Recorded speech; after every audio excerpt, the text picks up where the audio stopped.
जिंदगी में सब कुछ खत्म होना जैसा कुछ भी नहीं होता। हमेशा एक नई शुरुआत हमारा इंतजार कर रही होती है। हे अर्जुन, मैं भूत, वर्तमान और भविष्य के सभी प्राणियों को जानता हूँ, किंतु वास्तविकता में कोई मुझे नहीं जानता। लोग कहते हैं अपनों के आगे झुक जाना चाहिए, किंतु सच बात तो ये है जो अपने होते हैं वह कभी झुकने नहीं देते। वो दिन मत दिखाना कान्हा कि हमें खुद पर गुरूर हो जाए, रखना अपने दिल में इस तरह की जीवन सफल हो जाए। वो जो सभी इच्छाएं त्याग देता है, मैं और मेरा की लालसा तथा भावना से मुक्त हो जाता है, उसे शांति प्राप्त होती है। हमेशा छोटी छोटी गलतियों से बचने की कोशिश किया करो, क्योंकि इंसान पहाड़ों से नहीं पत्थरों से ठोकर खाता है। शांति से भी दुखों का अंत हो जाता है और शांत चित्त मनुष्य की बुद्धि शीघ्र ही स्थिर होकर परमात्मा से युक्त हो जाती है।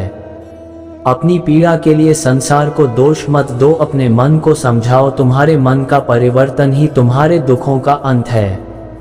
श्री कृष्ण कहते हैं एक बार माफ करके अच्छे बन जाओ, पर दोबारा उसी इंसान पर भरोसा करके बेवकूफ कभी ना बनो। इच्छा पूरी नहीं होती तो क्रोध बढ़ता है, और इच्छा पूरी होती है तो लोभ बढ़ता है। इसलिए जीवन की हर स्थिति में धैर्य बनाए रखना। अगर तुम अपना कल्याण चाहते हो तो सभी उपदेशों, सभी धर्मों को छोड़कर मेरी शरण में आ जाओ, मैं तुम्हें मुक्ति प्रदान करूंगा। जो हुआ अच्छा हुआ, जो होगा अच्छा होगा। स्वयं को मुझ पर छोड़ दो, अपने कर्म पर ध्यान दो। कर्म ऐसा जो स्वार्थ रहित, पाप रहित हो। कृष्ण ने दुष्टों को भी अपनी गलती सुधारने का मौका दिया, क्योंकि वो किसी मनुष्य को नहीं, उसके अंदर के बुराई को मारना चाहते थे। संदेह की स्याही से संबंध के पृष्ठ पर कभी शुभ अंकित नहीं होता, इसलिए अपने मन के विचार और संबंधों का आधार दोनों ही शुभ रखें। मोहग्रस्त होकर अपने कर्तव्य पथ से हट जाना मूर्खता है, क्योंकि इससे ना तो तुम्हें स्वर्ग की प्राप्ति होगी और ना ही तुम्हारी कीर्ति बढ़ेगी। इस भौतिक संसार का ये नियम है, जो वस्तु उत्पन्न होती है, कुछ काल तक रहती है, अंत में लुप्त हो जाती है, चाहे वे शरीर हो या फल हो। यदि कोई व्यक्ति प्रेम से, भक्ति से पुष्प, फल, जल भी मुझ पर चढ़ा दे तो उसी भाव से उसे स्वीकार करता हूँ, वह मेरा प्रिय भक्त होता है। उससे मत डरो जो वास्तविक नहीं है, ना कभी था ना कभी होगा। जो वास्तविक है वो हमेशा था और उसे कभी नष्ट नहीं किया जा सकता। जीवन में आधे दुख इस कारण जन्म लेते हैं क्योंकि हमारी आशाएं बड़ी होती है। इन आशाओं का त्याग करके देखो, जीवन में सुख ही सुख है। अपने परम भक्तों जो हमेशा मेरा स्मरण या एक चित्त मन से मेरा पूजन करते हैं, मैं व्यक्तिगत रूप से उनके कल्याण का उत्तरदायित्व लेता हूँ। जन्म लेने वाले के लिए मृत्यु उतनी ही निश्चित है जितना कि मृत होने वाले के लिए जन्म लेना। इसलिए जो अपरिहार्य है उस पर शोक मत करो। श्री कृष्ण ने कहा है, अगर तुम्हें किसी ने दुखी किया है तो बुरा मत मानना।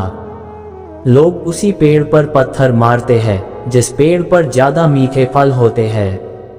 अंत काल में जो मनुष्य मेरा स्मरण करते हुए देह त्याग करता है वह मेरी शरण में आता है।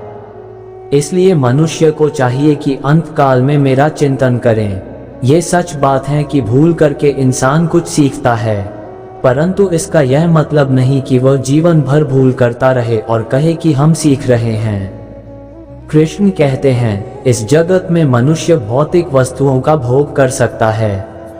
अगर वे चाहे तो सब कुछ छीन सकते हैं। मनुष्य कुछ भी नहीं कर सकता। स्वार्थ से रिश्ते बनाने की कितनी भी कोशिश करें, वो कभी नहीं बनते हैं। और प्रेम से बने रिश्तों को कितना भी तोड़ने की कोशिश करें, वो कभी नहीं टूटते। जो हुआ अच्छा हुआ, जो होगा अच्छा होगा। स्वयं को मुझ पर छोड़ दो, अपने कर्म पर ध्यान दो। कर्म ऐसा जो स्वार्थ रहित, पाप रहित हो। कृष्ण ने दुष्टों को भी अपनी गलती सुधारने का मौका दिया, क्योंकि वो किसी मनुष्य को नहीं, उसके अंदर के बुराई को मारना चाहते थे। संदेह की स्याही से संबंध के पृष्ठ पर कभी शुभ अंकित नहीं होता, इसलिए अपने मन के विचार और संबंधों का आधार दोनों ही शुभ रखें। मोहग्रस्त होकर अपने कर्तव्य पथ से हट जाना मूर्खता है, क्योंकि इससे ना तो तुम्हें स्वर्ग की प्राप्ति होगी और ना ही तुम्हारी कीर्ति बढ़ेगी। इस भौतिक संसार का ये नियम है, जो वस्तु उत्पन्न होती है कुछ काल तक रहती है, अंत में लुप्त हो जाती है, चाहे वे शरीर हो या फल हो। यदि कोई व्यक्ति प्रेम से, भक्ति से पुष्प, फल, जल भी मुझ पर चढ़ा दे तो उसी भाव से उसे स्वीकार करता हूँ, वह मेरा प्रिय भक्त होता है। उससे मत डरो जो वास्तविक नहीं है, ना कभी था ना कभी होगा। जो वास्तविक है वो हमेशा था और उसे कभी नष्ट नहीं किया जा सकता।